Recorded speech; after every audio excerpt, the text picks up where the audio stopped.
Hi, வணக்கம். இந்த வீடியோவில் கன்று பிறந்து முதல் மணி நேரம் மற்றும் முதல் நாள் என்னென்னலாம் நம்ம கவனமாக பார்க்கணும் அப்படிங்கிறத பற்றி பார்க்கலாம். இந்த வீடியோவில் நிறைய நான் இமேஜஸ் போட்டிருக்கேன். இமேஜஸ் அண்ட் வீடியோஸ் நிறைய அதில் ஆட் பண்ணியிருக்கேன். ஸோ கடைசி வரைக்கும் மறக்காமல் பாருங்கள். இப்போ கன்று பிறக்கிற டைம் ஆன உடனே மாடு வந்து நமக்கு ஒரு சில சிம்டம்ஸ் காமிக்கும் பார்த்தீங்களா? அந்த பனிக்குடம் வெளியில் வர்றது, அந்த மாதிரி சிம்டம்ஸ் வரும் பொழுது அந்த மாட்டை வந்து தனியாக ஒரு இடத்துல க்ளீனாக இருக்கிற இடத்துல முதல்ல ஷிஃப்ட் பண்ணிவிடுங்க. அதுதான் நம்ம ரொம்ப ரொம்ப முக்கியமாக பார்க்க வேண்டியது. அந்த மாட்டுக்கு வந்து கொஞ்சம் வெக்கப்படுற மாதிரி இருக்கும். ஸோ அதனால் ரொம்ப டிஸ்டர்ப் பண்ண வேண்டாம். அது பாட்டுக்கு டிஸ்டர்ப் பண்ணாமல் அமைதியாக ஒரு இடத்துல அந்த பெயின் டெவலப் ஆக அந்த கன்று கொஞ்சம் கொஞ்சமாக வெளியில் வர ஆரம்பிக்கும். அந்த டைமில் நீங்கள் எதுவும் டிஸ்டர்ப் பண்ண வேண்டாம். கன்று கொஞ்சமாக வெளியில் வந்து டிஃபிகல்ட்டாக இருக்கிற மாதிரி ஒரு சுச்சுவேஷன் இருந்ததுன்னா மட்டும் நீங்கள் டாக்டர்கிட்ட இன்ஃபார்ம் பண்ணி வச்சுருங்க.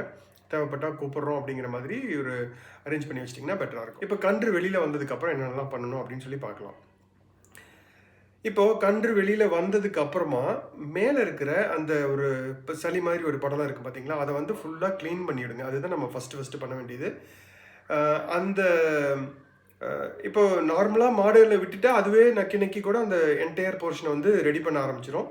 பட் முடிஞ்ச வரைக்கும் அந்த மூக்கில் இருக்கிறது இதெல்லாம் க்ளீன் பண்ணிவிடுங்க. வந்து சுத்தமான துணியை வச்சு கொஞ்சம் ரப் பண்ணி விட்டாலும் அந்த மேலே உடம்புல அந்த பிளட் சர்க்குலேஷன், ரத்த ஓட்டம் வந்து அதிகரிக்க ஆரம்பிக்கும்.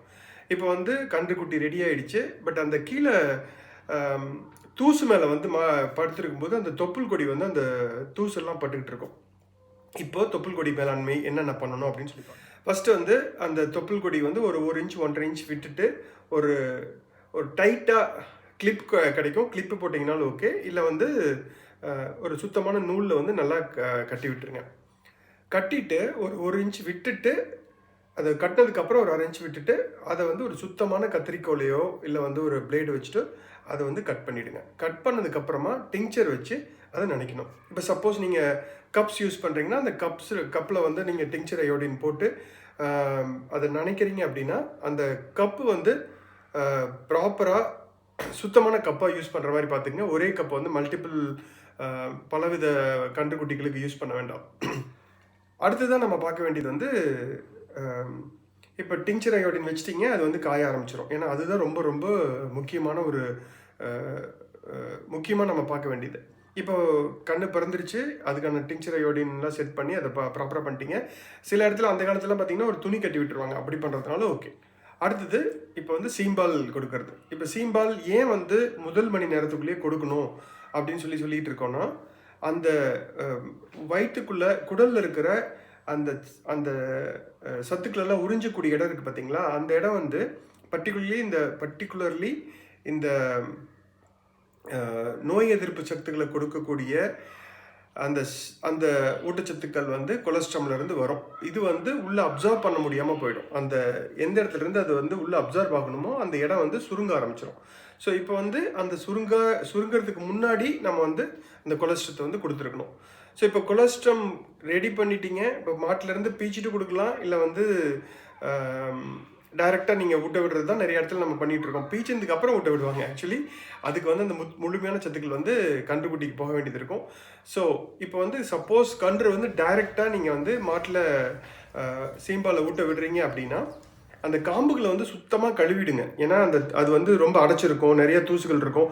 ஒரு 2 ஸ்ட்ரிப் பண்ணி விட்டிங்கன்னா அந்த தூசில் அந்த ஓட்டையில் இருக்கிற தூசெல்லாம் வந்து வெளியில் போயிடும். சுத்தமானதுக்கப்புறம் அந்த கன்றுக்குட்டி வந்து சீம்பால் வந்து குடிக்க ஆரம்பிச்சிடும்.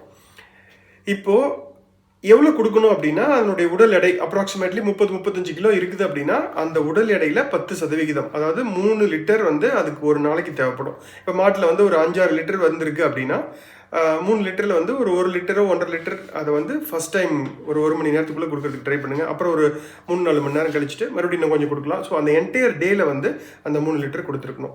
இப்போ சர்ப்ளஸாக இருக்குது, நீங்கள் எடுத்து வச்சுருக்கணும் அப்படின்னா நாம் என்ன பண்ணுவோம்னா குக் பண்ணி நாம சாப்பிட்ருவோம். பட் அந்த மாட்டு கன்றுக்குட்டிக்கு போக மீதி வந்து நீங்கள் யூஸ் பண்ணுறதுனா அது சேல்ஸ்க்காக யூஸ் பண்ணிங்க, ஏதோ ஒன்று பண்ணிக்கிங்க. பட் அதுக்கு முன்னாடி இருக்குன்னா இதை எடுத்து பத்திரமா ஃப்ரீசரில் வச்சுருங்க. ஃப்ரீசர்லேருந்து திருப்பியும் எடுத்து அதை வார்ம் பண்ணி திருப்பியும் பாலுடைய உடல் வெப்பநிலைக்கு தகுந்த மாதிரி பாலுடைய வெப்பநிலையை மாற்றிட்டு அதுக்கப்புறம் நீங்கள் வந்து கன்றுக்குட்டி கொடுக்க ஆரம்பிக்கலாம். முதல் மணி நேரம் நீங்கள் பண்ண வேண்டிய மிக முக்கியமான வேலை என்னென்னா அந்த தொப்புள் கொடி மேலாண்மை ப்ளஸ் கொலஸ்ட்ரம் கொடுக்கறது. இதுதான் வந்து நம்ம முதல் நாள் பண்ண வேண்டியது. அடுத்த வீடியோவில் முதல் வாரத்தில் நம்ம என்னென்னலாம் வேலைகள் பண்ணணும் அப்படிங்கிறத பற்றின ஒரு சம்மரி நம்ம பார்க்கலாம். ரொம்ப ஆர்வமாக இருந்தீங்க, நிறைய நம்ம தெரிஞ்சுக்கணும் அப்படின்னா என்னோட ஷார்ட்ஸில் போய் பாருங்கள். ஒரு 100 வீடியோஸ் வந்து ஒன்லி கன்று மேலாண்மை பற்றி மட்டும் போட்டிருக்கேன். நீங்கள் அதை பார்த்து ரொம்ப குயிக்காக தெரிஞ்சுக்கலாம். இந்த வீடியோவில் வந்து நான் நிறைய இமேஜஸ் போடணும், இன்னும் கொஞ்சம் டீட்டெயில்டாக பேசணும் அப்படிங்கிறதுக்காக இன்னொரு குட்டியான வீடியோ வந்து பாகங்களாக முடிச்சிட்ருக்கேன். அடுத்த வாரம் மீண்டும் சந்திப்போம். நன்றி.